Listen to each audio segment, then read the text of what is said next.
Mirpur stadium থেকে এই মুহূর্তে যোগ দিচ্ছেন আশিক রুদ্র। তার কাছ থেকেই জানতে চাই, রুদ্র, বিপিএল যত শেষের দিকে যাচ্ছে তত কিন্তু আলোচনা আরও বাড়ছে। স্পট ফিক্সিং, ফিক্সিং ইস্যু সবগুলোই যদি বলি, সেই বিষয়টা নিয়ে একটু বলবেন যে আজকেও একটা বৈঠক হচ্ছে এই মুহূর্তে আমরা জানি বোর্ডে, সেটা কি বিষয় এবং আসলে এই ফিক্সিংটা তদন্ত করে প্রমাণ করা আসলে সম্ভব কিনা?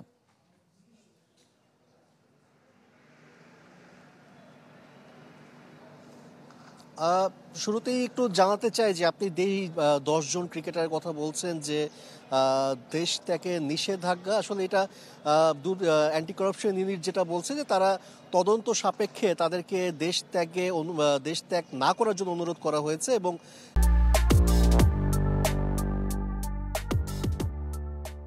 শুধুমাত্র এই 10 জন না, আরও কিছু নাম কিন্তু আসছে। যেমন নতুন করে কিন্তু আজকে এসেছে মোহাম্মদ সাইফুদ্দিনের নাম।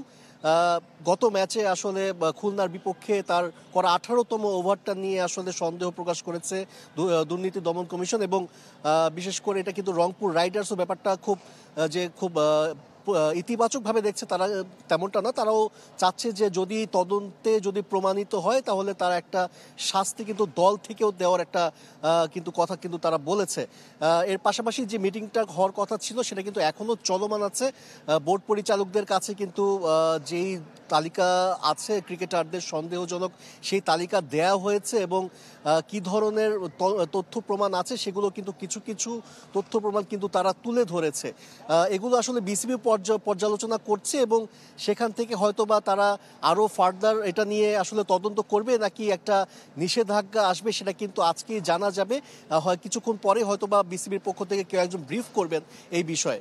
রেজওয়ান, ধন্যবাদ আপনাকে রুদ্র, আমাদের সঙ্গে যোগ দেওয়ার জন্য। আমরা অপেক্ষায় রয়েছি সেই বৈঠক শেষে আসলে কি সিদ্ধান্ত আসে সেই বিষয়ের জন্য।